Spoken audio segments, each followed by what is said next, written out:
السلام عليكم ورحمة الله وبركاته. اللهم صل وسلم وبارك على سيدنا محمد. معكم قناة ميرا إبراهيم. هعمل النهاردة معاكم ريفيو عن مكنسة كهرباء LG. أنا عملت قبل كده عن باناسونيك بس ما كانتش بتاعتي، لكن LG دي بتاعتي. جربتها يومين عشان أقدر أعمل لكم الريفيو ده، وزائد إن أنا عشان أختارها عملت سمعت مليون فيديو. قلت اجربها، خدت خبرة الناس اللي حواليا، كل واحد جاب مكنسة نوعها ايه وايه مميزاتها وايه عيوبها. هتكلم معاكم عن كل حاجة تخص LG فيما عدا نظافة الفلاتر والمكنسة نفسها، هعمله في فيديو منفصل ان شاء الله. خاصة انا لسه جايباها فمش هنضفها دلوقتي، يعني شوية كده، اسبوعين كده ولا حاجة. اولا هي في منها لونين، اللون الرصاصي اللي موجود على الكرتونه بتاعتها واللون الاحمر، فانا فضلت اللون الاحمر، او مش انا فضلت بصراحه، هي كانت قطعه واحده موجوده عند صاحب محل الاجهزه الكهربائيه دي. اتصل بيا وقال لي هي قطعه واحده اللي انا عرفت اجيبها. ده طبعا ما يمنعش ان هي منتشره، يعني LG ماركه فهي موجوده. هي طبعا صناعه فيتنام او بلد المنشأ فيتنام زي ما هو موجود على الكرتونة بتاعتها. المكنسة الكهربائية بالذات محتاجة، وفي مصر بالذات محتاجة دقة في اختيارها جدا، علشان ما تضعفش قوتها او قوة الشفط بتاعتها بعد شوية، عشان ما تتحرقش، علشان ما تبقاش من النوع اللي بيفصل منك كل شوية. فدي اللي يدفع فيها فلوس، وما تتضايقيش ان انت دفعتي فيها فلوس كتير، طبعا لو هي تستحق، مش قصدي ان حد مستغل يعني، لكن انا اقصد ان دي تستحق ان انت تدفعي فيها فلوس، لانها الايد والرجل بتاع ست البيت زي ما بيقولوا. الكرتونة فيها فلتر زيادة، دي الورقة اللي بتوريكي مكان الفلتر وتركبيه ازاي. فيها طبعا ده شكل الفلتر. فيها ورقة الضمان، وفيها الكتالوج الخاص بالمكنسة، اللي انت تقدري لو وقفتي في حاجة او لا قدر الله في عطل معين تقدري تتصرفي، او ايه هي الارشادات وانت بتستخدمي المكنسة، اللي هو الكتالوج بتاع المكنسة. دي القطعة بتاعت الستاير، دي موجودة في اي مكنسة عادي. وفي القطعة الرفيعة دي بتاعت الركنة او الاماكن الضيقة بالشكل ده. وتركيبهم طبعا مكان الايد بتاعت المكنسة دي احنا كلنا عارفينها. فيها برضو يد كده قيمة جدا وعجبني شكلها جدا، بتاعت المفروشات. انا لسه ما استخدمتهاش بصراحة، ومعرفش ناس كتير استخدمتها، بس هحاول استخدمها واقول لكم الدنيا فيها ايه. بس هي شكلها حلو قوي، قيم جدا.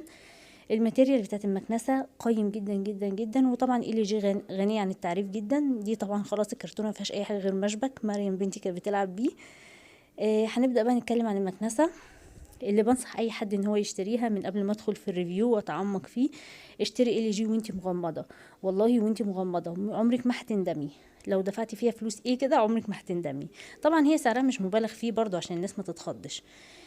ده شكل المكنسة. طبعا انا قلت فيه منها لونين، اللون الجري واللون الاحمر او النبيتي ده، الاتنين حلوين. شكل المكنسة على الطبيعة احلى كتير كتير كتير من الكاميرا، شكلها قيم جدا، مش صغيرة قوي ولا كبيرة، لما نفسها كده وجميلة قوي. هي 2000 واط، وقوة الشفط بتاعتها 330، ودي طبعا مش شوية، يعني قوة الشفط دي مش شوية. في الفيديو هتشوفوا ان هي شالت السجادة من مكانها من قوة شفطها، فهي قوة شفطها حلوة قوي قوي قوي. المكنسة وزنها مش تقيل خالص. الماتيريال بتاعتها قيمة جدا، شايفين العجل بتاعها حلو قوي شكله، هي نفسها شكلها حلو جدا. الكاميرا ظلماها قوي بجد. اول حاجة عايزة اتكلم عنها ان هي ما فيهاش الكيس اللي احنا متعودين عليه، لا هي فيها المكان ده او اسمه الدورق ده، بيتشال كده بالضغط، يعني انت بتدوسي على المكان اللي هو فوق ده وبتضغطي عليه وبتشيلي بالراحة. دي مش مليانة على فكرة، هي بس التراب في لازق فيها. هي اكليريك خفيف، مش بتتكسر بسهولة. فيها شوية تراب حصيلة اليومين اللي انا جربتهم، طبعا ما نضفتهاش.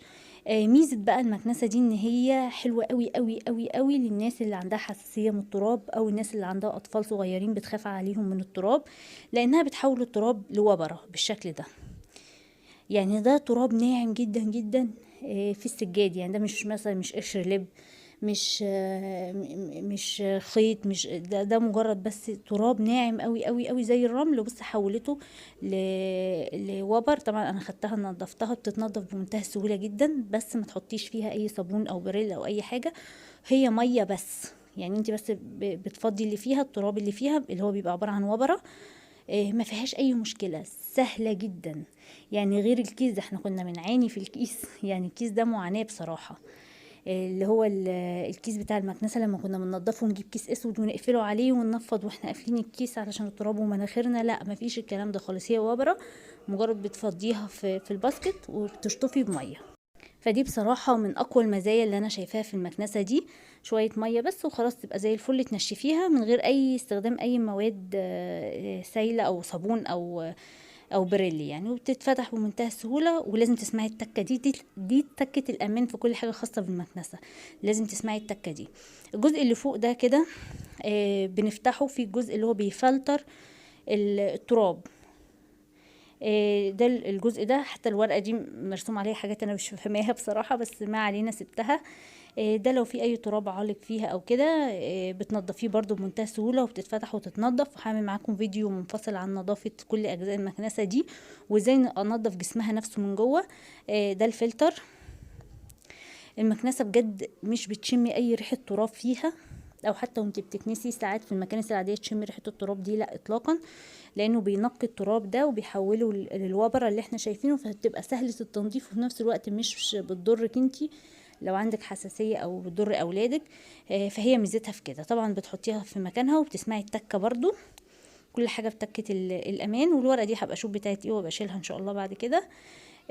وبس كده بتسمعي برضو التكه بتاعتها وخلاص. في بقى الجزء اللي ورا في فلتر، هو في حوالي 3 فلاتر او اكتر كمان في المكنسه دي اللي انا اكتشفتهم لحد دلوقتي يعني، بس انا لسه ما تعمقتش قوي لان ما كانش عندي وقت ابص على المكنسه قوي. قلت هعمل الريفيو معاكم على طول واكتشف معاكم الحاجات يعني.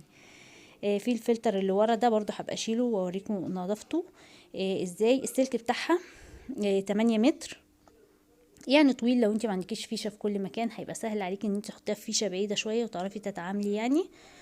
السلك بتاعها متين جدا. السمك بتاعه اقصد كويس قوي. حاجه قيمه وحاجه محترمه، ماتيريال حلوه يعني. وال جي دايما معروفه ان هي بصراحه منتجاتها بتبقى حلوه. بس اول مره اعرف ان هي في المكانس حلوه قوي.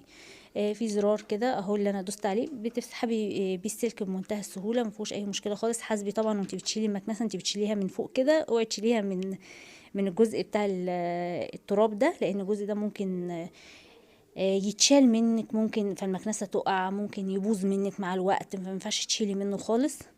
لازم تشيليها من فوق. ودي يعني اول حاجه الراجل قالها لي، يعني اول حاجه قالها لي حاسبي ما تشيليش المكنسه من هنا لاي سبب يعني، تشيليها من فوق. اليد بتاعتها برضو ماتيريال بتاعتها حلوه قوي قوي قوي، ماتيريال محترمه جدا بصراحه. دي اللي تدفعي فيها فلوس وانتي مش زعلانه او متضايقه. غير اي حاجة تانية بتقولي لا ما في حاجة ارخص وبتعمل نفس الغرض يعني، او بتأدي نفس الوظيفة. الا المكنسة الكهرباء، لان انا اعرف ناس جابوا مكانس ارخص شوية وبعد كام شهر قوة الشفط اختلفت تماما. ومش موضوع ان انا انضفها في قوة الشفط ترجع، لا، هو قوة شفطها خلاص، او صوتها عالي على الفاضي ومش بتشفط، او اتحرقت منهم مثلا لا قدر الله. وربنا يا رب يرزق كل اللي عايز حاجة كويسة يعني، يرزقه ان هو يجيب الحاجة اللي هو يتمناها. اليد بتاعتها طبعا انت بتضغطي على الجزء الاسود ده وبتشدي على حسب او بتطولي اليد على حسب ما انت عايزه، بحيث ان ظهرك ما يبقاش يعني وجعك او كده. اهو كده بتقصريها وتطوليها زي ما انت حابه. جزء الخرطوم ده برضو متين والماتيريال بتاعته حلوه قوي. السرعات بتاعته مش في جسم المكنسه، السرعات في اليد نفسها. بمنتهى السهولة بتدوسي كده، حتى الموضوع يعني ناعم كده وانت بتدوسي، ما فيهاش اي مشكلة خالص. ادي اوف، والسرعات بتاعتك لحد ما توصلي لاعلى سرعة موجودة في المكنسة. طبعا هم بيقولوا بلاش تاخديها على اقصى سرعة وانت بتنضفي، لان ده كأنك عارفة لما تغسلي غسيل في الغسالة كتير فيقولك انت بتقلي عمر الهدوم مثلا، او تكنيس او تغسلي سجادة كروشيه تقلي عمرها.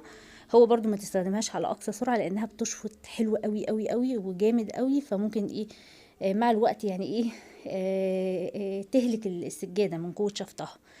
اليد طبعا انت بتفضلي تحركيها كده لحد ما تسمعي التكة، هي فيها سنتين كده برضو بيدخلوا جوه الخرطوم بتاعها.